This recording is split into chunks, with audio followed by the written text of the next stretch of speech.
Et quand tu regardes ça, tu te dis, mais c'est qui ces gens? Quoi ils parlent? L'insécurité, justement, c'est eux. L'insécurité, c'est l'injustice sociale. C'est des gens qui regardent des vitrines pleines et qui n'arrivent pas à bouffer et qui, au bout d'un moment, vont se servir. C'est des gens qui t'insultent tous les matins en te disant, regarde-moi ce que j'ai. Et toi, t'as rien. C'est de ta faute parce que t'étais pas capable. Mais les incapables, je les connais, je sais d'où ils viennent. Descendez sur la Côte d'Azur dans des grands hôtels. Vous verrez comment ils se comportent avec les femmes de ménage. Vous verrez aussi comment ils sont pas capables de nettoyer leur chambre. Et comment ils sont cons. Et comment, au bout du compte, au fond d'eux-mêmes, il n'y a que l'argent qui les guide. Ils croyaient être quelqu'un, comme les abrutis du Paris Saint-Germain qui disaient les Arabes dehors, qui gueulaient des cris de singes quand il y avait des Noirs qui jouaient sur la pelouse. Aujourd'hui que c'est le Qatar qui les a rachetés, ils ont vite plié leurs banderoles. Ils sont rentrés un par un, comme ça, tranquillement, en se disant, pourtant les Qatariens sont quand même à quelque part aussi des Arabes, me semble-t-il. Alors on me dit, oui mais non, tu comprends, c'est pas pareil. C'est une principauté de merde. Le Qatar n'est pas un pays démocratique. D'ailleurs cela, on vient te bourrer la tête en te disant, mais t'as vu, ce sont des paradis fiscaux à leur manière. Parce qu'ils exploitent du pétrole, il n'y en a pas pour longtemps. Alors ils achètent. Et là-bas les femmes et les opposants sont mis en prison, comme chez nous aussi. D'ailleurs cela, faut-il se taire?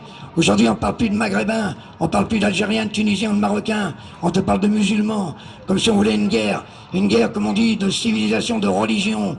Faut dire, regardez les musulmans. Moi, les musulmans m'ont rien fait.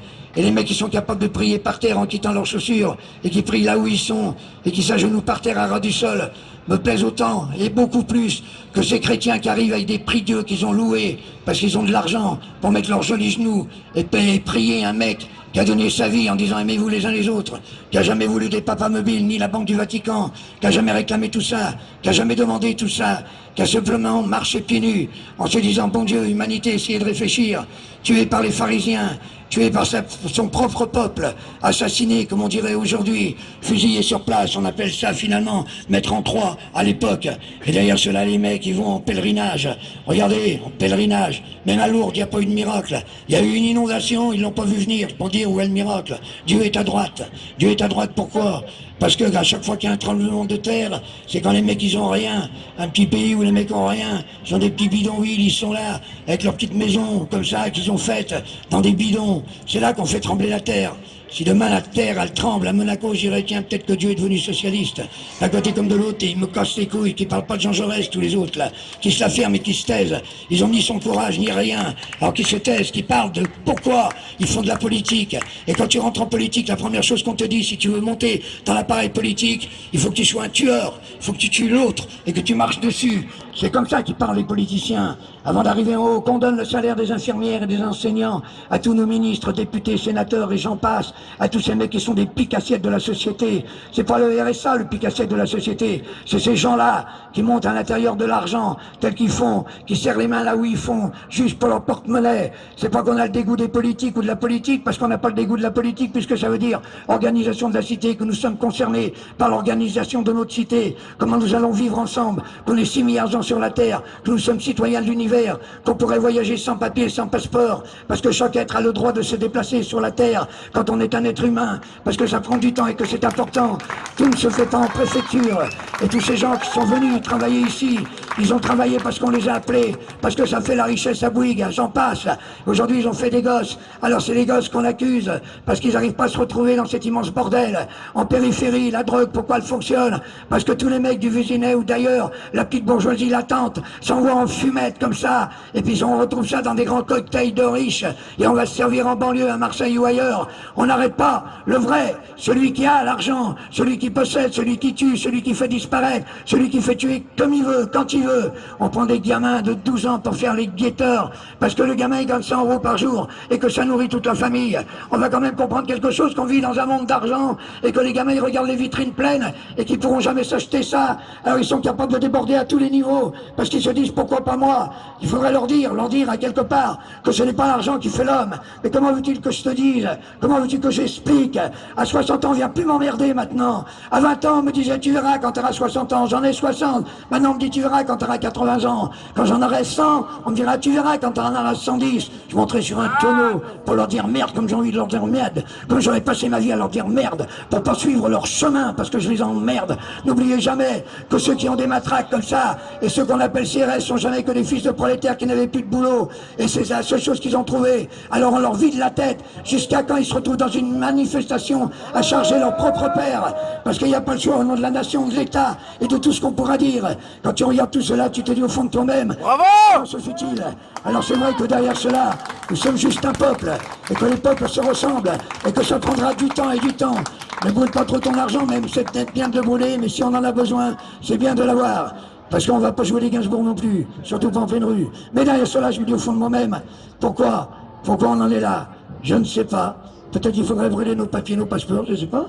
Peut-être qu'il faudrait faire autrement ou autre chose. Mais derrière cela, fais gaffe parce qu'après, si on le prend pour Allah, ça va chier pour moi. Mais je me dis au fond de moi-même, nous sommes quand même une vérité. Moi, je suis un homme seul, mais je vais au bout de ma solitude, dans le sens que j'ai besoin de vous, dans le sens que l'humanité, c'est nous. Et qu'on doit construire ce monde incroyable. Un bébé, quand il naît, c'est juste un bébé. Et ce bébé, il est ni raciste, ni rien. Il est là, il est bébé. Et puis tu vois le père qui lui dit, hein, quand il sera grand, tu voteras Front National, hein, quand il sera grand, tu voteras Front National. Et le bébé, qu'est-ce qu'il fait? Il chie, voilà, c'est tout. Parce qu'il a juste envie de chier, voilà. Alors, justement, c'est là le grand problème, c'est les questions à se poser. Pourquoi on vote pour eux, et pourquoi ils ne tiennent pas à leurs promesses? Mais nous, qu'est-ce qu'on veut vraiment construire en ce monde? De quoi a-t-on vraiment besoin? Est-ce qu'on réclame que de l'argent? Plus d'argent, je suis d'accord, quand je vois les petits salaires. Cela, il faut les augmenter. Il faut que les gens puissent aller mieux dans leur vie. Si ça aide à ça l'argent, je suis d'accord, c'est juste un échange. C'est pas normal qu'un mec qui travaille toute la journée se retrouve avec tout juste 1200 € par mois, hein, et que les autres viennent taper dans un ballon à 500 000. Et qu'est-ce que tu veux que je dise? C'est celui qui a 1200 € par mois qui paye ses entrées je sais pas combien au PSG. Et si tu dis du mal de leur footballeur, il te casserait la gueule en disant t'as pas le droit de toucher à celui-là. Attention, il faut voir. C'est un long chemin, messieurs, dames, long chemin de solitude. Le courage, ça n'existe pas. C'est juste un fait comme ça par hasard. Dire ce qu'on a envie de dire, ce n'est pas une preuve de courage. C'est simplement parce que c'est nécessaire, parce que ça fait partie de la survie. Et puis quand tu apprends à ne plus avoir peur de la mort, tu t'aperçois que c'est pas la mort qui est grave, c'est la vie qu'on a ratée, c'est tout ce qu'on n'a pas fait, tout ce qu'on n'a pas pu dire, tout ce qu'on n'a pas construit. Je préfère au bout du compte qu'on se rappelle de moi dans ma voix, dans mes chansons, et mes petits-enfants, ce que je leur apprends, c'est que leur grand-père, eh ben, il avait des choses à leur raconter quand il revenait même d'Aurillac. Il leur disait tout ce qu'il avait à leur dire, et qu'ils entendent bien ma voix et qu'ils s'en rappellent, et qu'ils disent un jour, ah, si tu avais vu mon grand-père, ça me touche, beaucoup plus de savoir quel meuble j'ai. Tu vois la manière qu'on pille les meubles des vieux, comment on vide les appartements quand ils sont morts, comment on revend tout ça juste pour la thune, comment on vide les appartements, les petites maisons, les petits trucs, parce que ça fait de la thune. Et puis après, tu vois, le seul mec, il n'y a plus rien. Et quand tu as grandi dans une maison d'enfance et que tu te rappelles la maison où tu as grandi, des fois, tu n'as pas envie de la vendre. J'ai un ami, moi, qui habite sur l'île Dorée. C'est un type fabuleux. Il a hérité de la maison de pêcheur, de son arrière-grand-père et de son arrière-grand-mère. Et ça allait comme ça.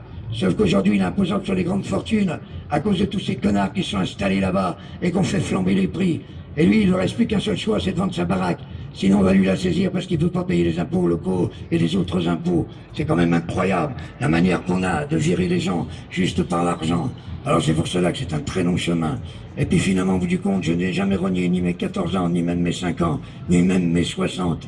Je me pose la question sur mes rêves de gosse. Et ces rêves de gosse, je ne les trahirai jamais. Parce que quand je prenais mes amis par le cou, et qu'on était en train de courir comme ça dans le peu de nature parfois qu'on avait, et qu'on se disait qu'on était les meilleurs amis du monde, c'est là que j'ai rêvé le plus dans ma vie. C'est là que j'ai eu le plus d'émotions. C'est là que j'ai été le plus fidèle avec moi-même, en me rappelant tout ce qui était possible et inimaginable. C'est pas dur d'être chanteur, c'est simplement un fait, comme on est boulanger ou comme on est charpentier. Je sais très bien qu'on a besoin plus de charpentiers que de gens qui viennent chanter dans la rue, mais n'empêche qu'on fait partie de l'ensemble, et n'empêche que cet ensemble existe ensemble. Messieurs, dames, vous avez tout dans les mains. Messieurs, dames, vous pouvez tout partager. Le travail, et j'en passe. Travaillez moins, faire gaffe à vos gosses. Essayez de comprendre pourquoi il y a 6 milliards de gens sur la Terre. Dis non au patronat d'un seul coup. Je rêve qu'on dise d'un seul coup que tous les gens se lèvent, que tous les syndicats du monde, mais ils n'en sont pas capables, se lèvent en même temps en disant nous allons faire une grève internationale et nous allons tous arrêter de travailler au même moment dans le monde entier. On verra des gamins de 6 ans qui sont en train de coudre des pompes que nos enfants achètent dans les supermarchés de leurs 6 ans. Pourquoi? Pour même pas 10 € par mois, pour essayer de nourrir la famille, parce que ce sont des familles nombreuses. Parce que quand je vois que des mecs, ils vont chercher dans certains pays des yeux, des organes, pour des greffes d'organes, pour leurs gamins. Moi je dis que celui qui les vend est un salaud, mais celui qui les accepte en sachant pertinemment d'où ça vient est un salaud aussi. C'est pour ça que dans certains pays, tu croises des fois des petites filles, des petits garçons à qui il manque un œil. C'est le plus âgé de la famille qui a donné son œil ou son foie ou tout ce que tu voudras, juste pour que la famille puisse survivre. Ils savent très bien comment ils font, ces vendeurs d'organes, comme ces vendeurs d'armes. Je préfère mourir seul et tranquille et paisible, en me disant que je voulais pas de ça, que je ne suis pas né dans le monde que j'aimais, et qu'à travers tout cela, il fallait que je me batte dans un monde que je n'aimais pas, pour essayer de faire comprendre aux gens et de comprendre moi-même pourquoi la vie, c'est simple, que c'est rapide, et que ça ne dure pas longtemps, et que c'est l'acte le plus beau. Quand on dit à un enfant, regarde comment il est mignon, regarde, il vient de naître, on lui donne la vie, et puis après, qu'est-ce qu'on lui dit? On lui dit maintenant, eh ben, tu vas la gagner, ta vie, il y a quelque chose qui va pas à l'intérieur. C'est pour cela aussi au niveau purement social que je suis pour le salaire des étudiants, pour que les mecs puissent étudier et qu'ils choisissent le métier qu'ils aiment, ce qu'ils ont dans les tripes, ce qui leur fait plaisir vraiment à l'intérieur d'eux-mêmes. Et quand ils ressortiront médecins ou qui tu voudras, eh bien ils ressortiront avec ce qu'ils aiment et qu'on les aide. Et quand ils seront ceux-là, ils nous le rendront.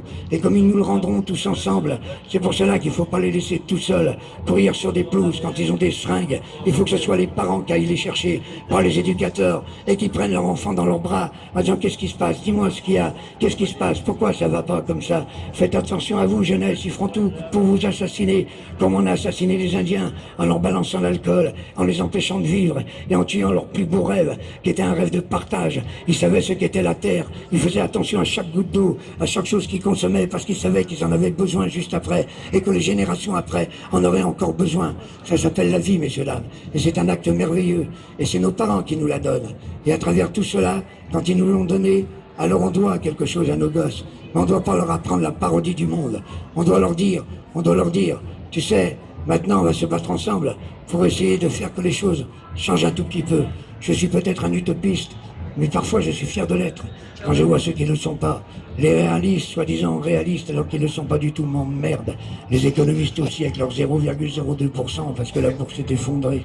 Et bien que la bourse s'effondre complètement, et que finalement, au bout du compte, on en finisse avec cet acte barbare qui s'appelle tuer les gens au niveau d'un stress. Chez nous, on les tue pas comme ça avec des fusils, on les tue au niveau du stress, on les empêche de vivre. Et puis tu sais, quand tu vas beaucoup plus loin, quand tu voyages dans le monde entier, même en ce moment, si dans les pays des Maghreb ça pète, tu verras comment tu es reçu par les gens. Et tu verras qu'à chaque fois, la seule question, c'est où c'est que tu as mangé et où c'est que tu dors. Et pourtant, ces gens-là n'ont pas grand-chose. Ça fait très très longtemps que je n'entends plus ça dans le pays où je suis né et où j'habite.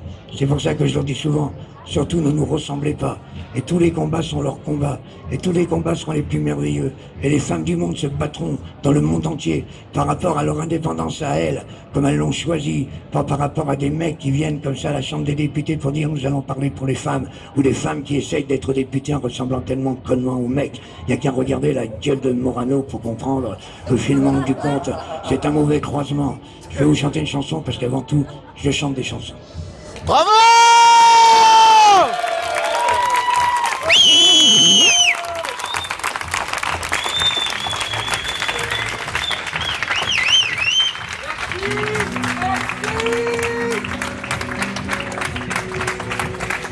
Auréac, c'est surtout ça, hein.